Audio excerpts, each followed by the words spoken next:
अस्सलामुअलैकुम, मेरा नाम डॉक्टर सरमद है। आज हमारे साथ मौजूद हैं प्रोफेसर आज़म मुश्ताक साहब, head of the pulmonology and critical care Nishtar hospital Multan. अस्सलाम वालेकुम सर।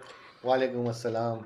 सर, आज का सेशन आपको पता है कि एक और वबाई बीमारी जो बड़ी स्पीड से फैल रही है सर, उसके बारे में हमने आज आपसे सवालात करने हैं।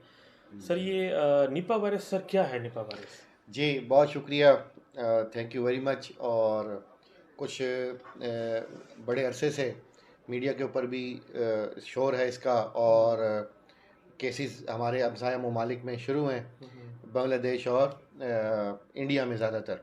सही।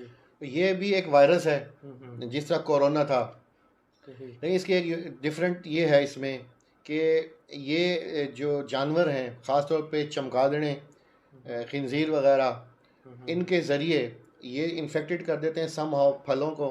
कि जैसे चमगादड़ ने फल को खाया और वो हाफ रह गया और वो गिरा, उसको पिग ने खा लिया, और पिग को इंसान ने खाया, तो वो उसमें, या ये जो पाम ऑयल वगैरह होता है, पाम का जो सैप है, अरग जिसको कहते हैं, वो समहाउ इन्फेक्टेड हो जाता है।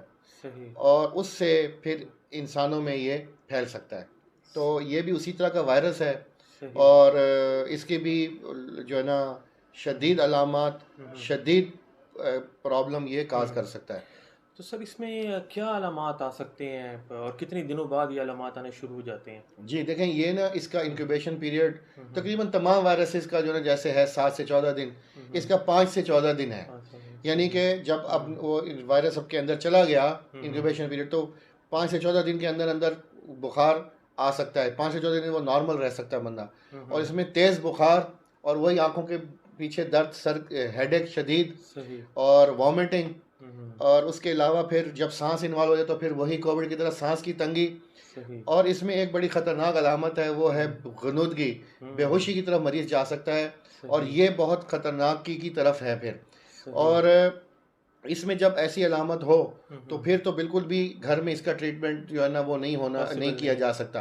तो इसका ये साइकिल इस तरह से है कि इन जानवरों से इन्फेक्टेड हुए, वो फल इन्फेक्टेड है, और जब उसने खा लिया, या फ्रॉम पर्सन टू पर्सन, और जब एक को हो गया तो फिर उसके बॉडी सिक्रीशन से, ब्लड से, रेस्पिरेटरी ड्रॉपलेट से, जिस तरह से कोविड था, तो मतलब उसी पेशेंट को आइसोलेट कर देना चाहिए। उसी तरह आइसोलेट कर देना चाहिए, और उसी तरह जो है उसकी ट्रीटमेंट है, उसकी यानी मैनेजमेंट है, और उसकी सिक्रीशन से बचना ये बहुत अहम है। क्योंकि वो मैन तो हम ज़रूरी नहीं है कि हम उस जानवर से इन कांटेक्ट हों, बिल्कुल वो तो एक दफ़ा उसने मैन में कर दिया।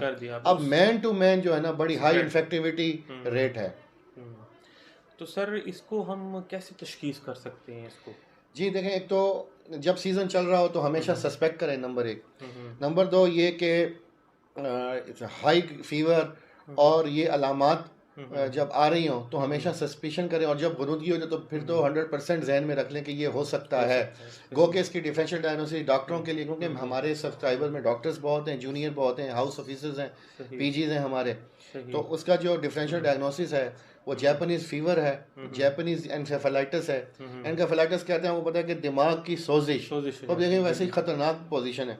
तो जो भी चीज़ एनकेफेलाइटिस करती है, जो कि वायरसेस हैं, मीसल्स एनकेफेलाइटिस है, और बैक्टीरियल मेनिंजाइटिस, इवन इनिशियली उल्टियाँ, और बिल्कुल वही होगा, फीवर, उल्टियाँ, तो और सेरिब्रल मलेरिया, और बाकी कुछ चीज़ें, लेप्टोस्पायरोसिस भी, ये इसके डिफरेंशियल डायग्नोसिस में आएंगे। पहले तो ये जहन में रखा। उसके बाद लेकिन चूँकि सीज़न जब चल पड़ा है तो किट्स अवेलेबल हो जाएंगी। इसमें IgM, जो IgG इसकी एलाइजा डिटेक्शन है, और उसके बाद जो है PCR है फॉर कंफर्मेशन, और वो तकरीबन 100% सेंसिटिविटी और स्पेसिफिसिटी है, यानी फाल नेगेटिव भी नहीं पकड़ सकता वो अभी तक, और फाल्स पॉजिटिव भी नहीं पकड़ सकता अभी तक टेस्ट। तो उसके ज़रिए हम तशखीस उसकी कर सकते हैं। मतलब जिस तरह अब आजकल हमें पता है कि निपा वायरस फैल रहा है, ऐसे अलामात हाई इंडेक्स ऑफ सस्पिशन है, आपने फिर फौरन डायग्नोसिस की तरफ जाना। क्यों, जैसे कोविड का शुरू में नहीं पता था, फिर जब वो आ गया तो फिर हर एक को चाहे नहीं भी था या ज़रा से छता था, लेकिन इसमें हम ये नहीं चाहते कि पैनिक फैले, लेकिन अलर्ट होना बहुत ज़रूरी है, ख़ासतौर पे एयरपोर्ट्स पे अलर्ट। उसकी वजह बताऊंगा आगे चल के जब आपका क्वेश्चन आएगा। तो सही। तो सर इसकी क्या ट्रीटमेंट है और क्या एहतियाती तदबीर है सारी की सारी? अच्छा देखें, इसमें ना एहतियात वही है, आइसोलेट हो जाना है, ठीक हो गया। और इसमें एक ख़ास चीज़ ये कि वो चमगादड़ें जो है ना, जो फ्लाइंग फॉक्सेस हैं, वो यहाँ नहीं है, बहुत कम है। लीची के पेड़ों वगैरह पे हैं पाकिस्तान में रिपोर्टेड कहीं, लेकिन वो जानवर बेशक यहाँ ना आए तो फल तो आ रहे हैं और इंसान तो आ रहे हैं। तो प्रॉब्लम ये है कि जो हमसाया कंट्रीज़ हैं और जो कुछ ममालिक हैं मिडिल ईस्ट के, उनमें हमसाया कंट्री हमारे के और हमारा टर्मिनल्स एक हैं एयरपोर्टों पे। अब जब वो वेट कर रहे हैं फॉर द फ्लाइट, 4 आवर्स तक वेट होता है, वो इकट्ठे बैठे हैं या थोड़ा सा दूर बैठे, तो वहाँ प्रॉब्लम हो सकती है कंटेमिनेशन। और फिर ये जहाज़ों में इसकी सर्विलेंस बड़ा ज़रूरी है, और उसी तरह फीवर चेकिंग एंड क्वारंटीन वगैरह, ये गवर्नमेंट की तरफ से अलर्ट आ गया तो होपफुली कि ये हो जाएगा। हम गवर्नमेंट की पॉलिसी तो नहीं दे सकते, लेकिन they are more learned than us, तो ये हो जाएगा। उसके बाद एहतियातों में ये है कि हम इसमें ख़ास तौर पे ये है कि जैसे जो बाहर से कटे हुए फल खा लेते हैं ना लोग, गर्मा कटा हुआ, उसके बाद नमक छिड़क के, स्कूल में हमारे हम भी खाते थे, और माल्टे, और वो दौर ऐसा था कि ऐसी चीज़ें नहीं थी, और तरबूज कटा हुआ, इवन अदरवाइज चाहे ये दीपा नहीं भी है ना, तो उसमें और जरासीम, मक्खियाँ, डायरिया, मोशंस और हेपेटाइटिस ए वो होते, तो कटे हुए फल नहीं खाने।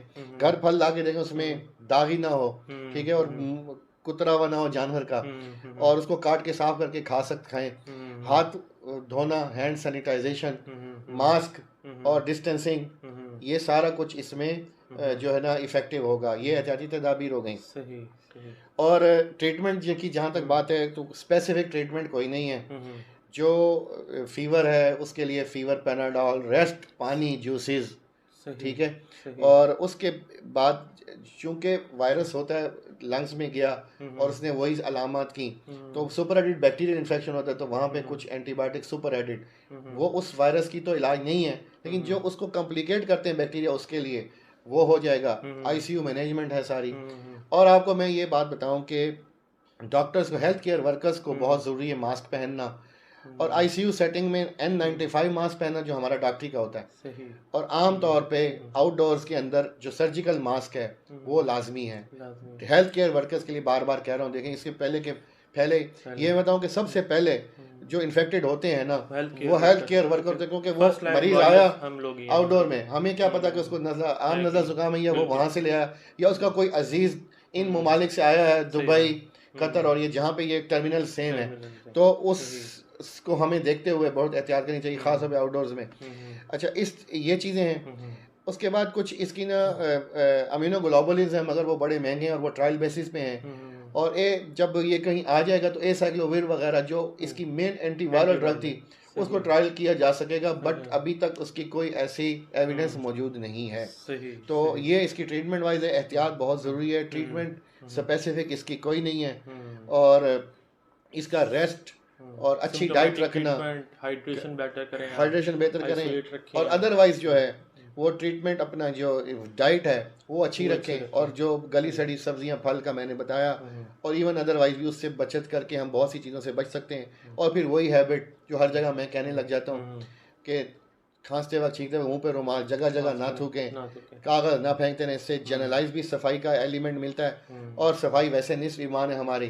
तो अगर हम अपने उसूलों पे, इस्लाम के उसूलों पे अमल पैरा हो, तो बहुत सी चीज़ों से वैसे भी बच सकते हैं। सही।